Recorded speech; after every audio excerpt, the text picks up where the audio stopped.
Menu and એન્ડપોઇન્ટ્સ પરના spoken ટ્યુટોરીયલમાં તમારું સ્વાગત છે. આ ટ્યુટોરીયલમાં આપણે યુઆરએલ પેટર્ન્સ સેટ કરતા શીખીશું અને આપણે મેનુ મેનેજમેન્ટ વિશે પણ શીખીશું.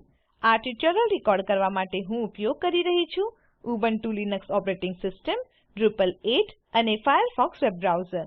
તમે તમારી પસંદગીનું કોઈપણ બ્રાઉઝર વાપરી શકો છો. આ ટ્યુટોરીયલમાં આપણે યોગ્ય યુઆરએલ પાથ્સ બનાવવાની પ્રક્રિયા વિશે ચર્ચા કરીશું. એન્ડપોઇન્ટ્સ અને એલિયાસિસ. એન્ડપોઇન્ટ્સ એ યુઆરએલ પાથ્સ છે જે વિશેષ કન્ટેન્ટ પ્રદર્શિત કરે છે. મૂળભૂત રીતે Drupalમાં નોડનું એન્ડપોઇન્ટ એ node/node છે. તેને સર્વર પર મોકલવા માટે નોડનું કન્ટેન્ટ પ્રદર્શિત થશે. IDની સંખ્યા મનુષ્યને વાંચવા યોગ્ય નથી. એટલા માટે આપણે સરળતાથી node/278162 ના સાથે વિશિષ્ટ કન્ટેન્ટનું સંગઠિત નથી કરી શકતા. એક એલિયાસ બનાવવાથી મનુષ્યના વાંચવા યોગ્ય એન્ડપોઇન્ટ ઉપલબ્ધ છે. એલિયાસ તે જ કન્ટેન્ટ માટે એક વૈકલ્પિક યુઆરએલ પાથ છે. આપણે તે જ કન્ટેન્ટને પ્રદર્શિત કરવા માટે કાં તો મૂળ અથવા કાં તો એલિયાસિસ માંથી પસંદ કરી શકીએ છીએ. ઉદાહરણ તરીકે node/278162 અને content/drupalcamp mumbai 2015. બંને સમાન કન્ટેન્ટ પ્રદર્શિત કરે છે. બીજું યાદ રાખવા માટે સરળ છે. હવે યુઆરએલ પેટર્ન બનાવીએ જે આપણા પાસે ઉપલબ્ધ બધા કન્ટેન્ટ પર લાગુ થશે. યુઆરએલ પાથ્સ સેટ કરવા માટે 3 મોડ્યુલ્સ જોઈએ છે. આ 3 મોડ્યુલ્સ પાથોઆટો, ટોકન અને સીટૂલ્સ છે.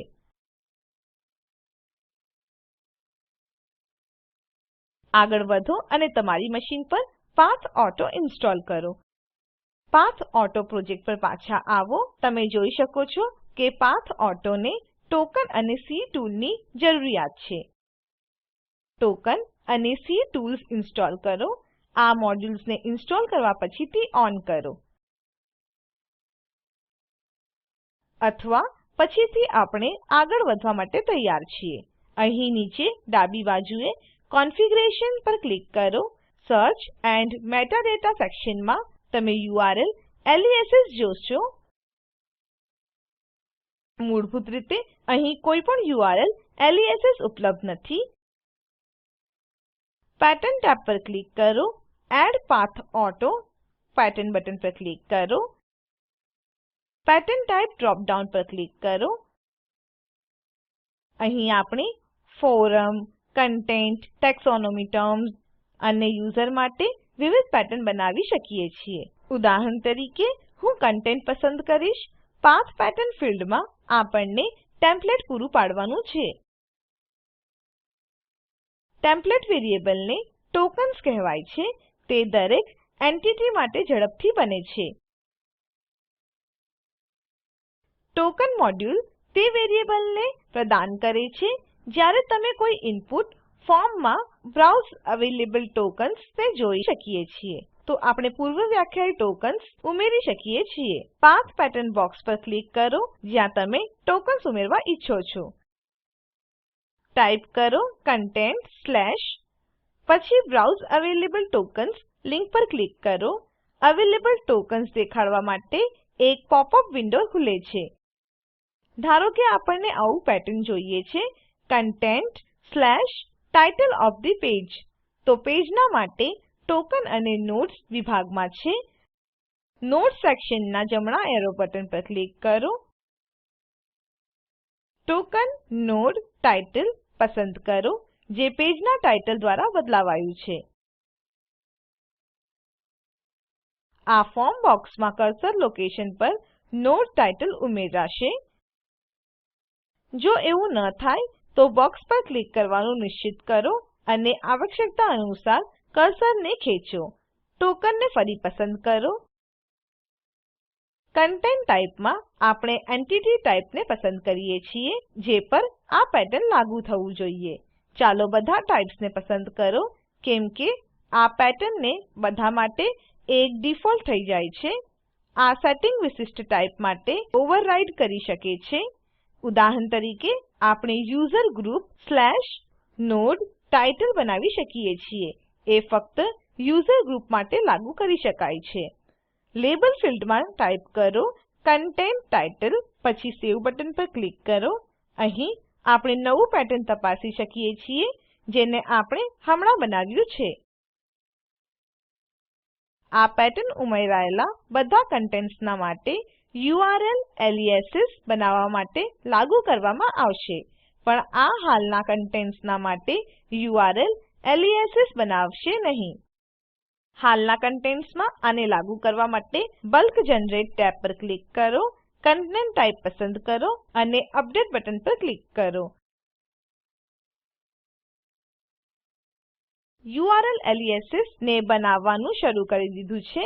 આ હાલના કન્ટેન્ટની સંખ્યાના આધાર પર સમય લઈ શકે છે. હવે લિસ્ટ ટેબ પર ક્લિક કરો. આપણે આપણા કન્ટેન્ટ્સ યુઆરએલ એલિયાસિસ ના માટે જોઈ શકીએ છીએ. સાઇટ પર દરેક નોડમાં /node/nodeid નું સિસ્ટમ પાથ છે. નવું યુઆરએલ એલિયાસ અહીં પહેલા એલિયાસ કોલમમાં છે. આપણે જોઈ શકીએ છીએ કે બધા એલિયાસિસ સમાન પેટર્નનું અનુસરણ કરે છે. તમને આવું દરેક વખતે નવા કન્ટેન્ટ ટાઇપ બનાવતા વખતે કરવું પડશે. પેટર્ન્સ બનાવતી વખતે આપેલ નિયમનો ઉપયોગ કરો. લોઅર કેસ શબ્દનો ઉપયોગ કરો. શબ્દોના વચ્ચે સ્પેસ આપશો નહીં. શબ્દોને હાયફન થી જુદું કરો, અંડરસ્કોર થી નહીં. સર્ચ એન્જિન ઓપ્ટિમાઇઝેશન SEO ના માટે મનુષ્યના વાંચવા યોગ્ય અર્થપૂર્ણ શબ્દોનો ઉપયોગ કરો. સમય દ્વારા કન્ટેન્ટની વર્ગીકૃત કરવા માટે ડેટ ટોકન્સ નો ઉપયોગ કરો. અહીં સેટિંગ્સ ટેબમાં યુઆરએલ એલિયાસ પેટર્નને કંટ્રોલ કરવા માટે અધિક વિકલ્પો ઉપલબ્ધ છે. અહીં આપણે ડિફોલ્ટ, સેપરેટર, લેંગ્થ વગેરે જોઈ શકીએ છીએ. આપણે જોઈ શકીએ છીએ કે ડિફોલ્ટ રૂપથી ઘણા સામાન્ય શબ્દોને પેટર્નથી કાઢવામાં આવ્યું છે. આ એન્ડ પોઈન્ટને સંક્ષિપ્ત અને અર્થપૂર્ણ બનાવી રાખે છે. સારાંશમાં, પાથ ઓટો અને ટોકન મોડ્યુલ્સ આપણને કોઈપણ વખતે યુઆરએલ પેટર્ન્સ, ડિલીટ એલિયાસિસ અને બલ્ક જનરેટ એલિયાસિસ સેટ કરવા માટે પરવાનગી આપે છે. હવે દરેક નવા નોડ આપણા દ્વારા બનાવેલ પેટર્ન્સનો ઉપયોગ કરશે. આપણે મેનુસ વિશે વાત કરીશું. આપણે એક રેન્ડમ ક્રમમાં આપણી સાઇટના માટે વધુ કરીને વ્યૂઝ અને બેસિક પેજ પર આધારિત મેનુસ ઉમેરાયા છે. હવે જોઈએ કે આપણે મેનુ સિસ્ટમ કેવી રીતે બદલી શકીએ છીએ. સ્ટ્રક્ચર પર જાઓ, નીચે સ્ક્રોલ કરો અને મેનુસ પર ક્લિક કરો. આપણી પાસે અહીં ઘણા મેનુ છે જે ડિફોલ્ટ રૂપે ડ્રુપલમાં છે. આપણી પાસે 6 મેનુસ છે. આપણે મેઇન નેવિગેશન મેનુમાં રસ છે, તો એડિટ મેનુ પર ક્લિક કરો. અહીં આપણે આપણા મેનુ લિંક્સને ક્લિક, ડ્રેગ અને પુનઃ ક્રમાંકિત કરવા માટે સક્ષમ થાશું. હોમ અને અપકમિંગ ઇવેન્ટ્સના ઉપર ડ્રેગ કરો. તમે પોતાના અનુસાર અનુક્રમ બદલી શકો છો. તે પછી સેવ પર ક્લિક કરો. હવે આપણે ઇવેન્ટ્સ અને અપકમિંગ ઇવેન્ટ્સ મેળવ્યું છે.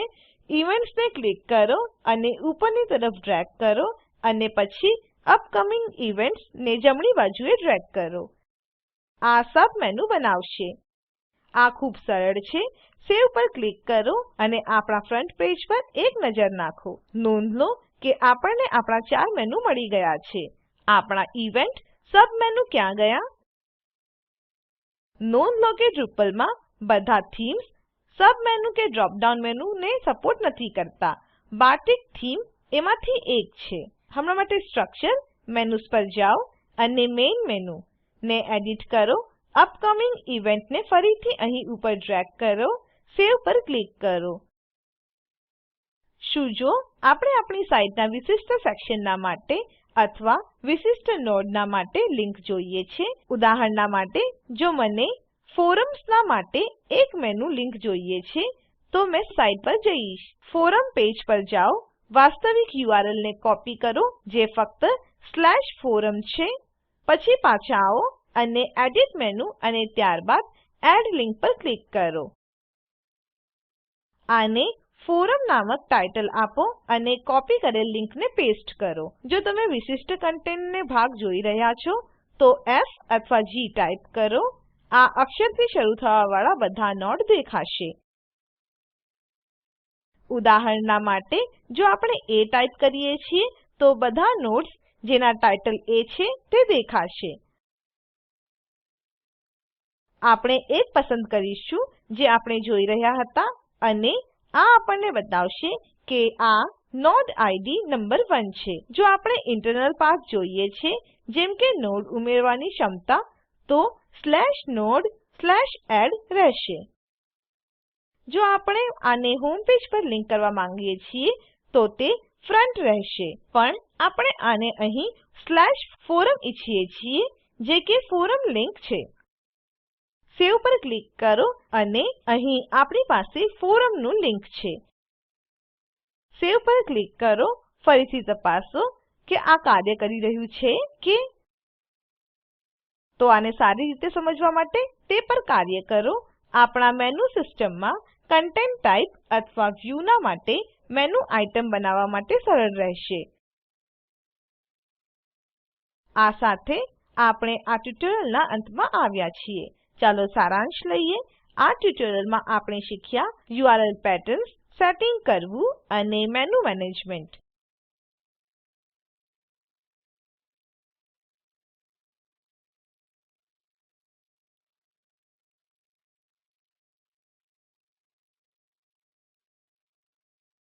આ વિડિયો એક્વિયા અને OS ટ્રેનિંગ માંથી અનુકૂલિત છે અને spoken tutorial project IIT Bombay દ્વારા પુનરાવર્તિત કરાયેલ છે. આ લિંક પર ઉપલબ્ધ વિડિયો નિહાળો. તે સ્પોકન ટ્યુટોરિયલ પ્રોજેક્ટ માટે સારાંશ આપે છે. તેને ડાઉનલોડ કરીને જુઓ. સ્પોકન ટ્યુટોરિયલ ટીમ સ્પોકન ટ્યુટોરિયલના મારફતે ઓનલાઈન વર્કશોપ આયોજિત કરે છે. જેઓ તે પાસ કરે છે તેઓને પ્રમાણપત્રો આપે છે. વધુ વિગતો માટે અમને લખો. સ્પોકન ટ્યુટોરિયલ પ્રોજેક્ટને NMEICT ministry of human resource development અને NVLI ministry of culture government of India દ્વારા ફાળો આપવામાં આવ્યો છે. IIT બોમ્બે તરફથી ભાષાંતર કરનાર ભરત અને રેકોર્ડિંગ કરનાર હું જ્યોતિ સોલંકી વિદાય લઉં છું. જોડાવા બદ્દલ આભાર.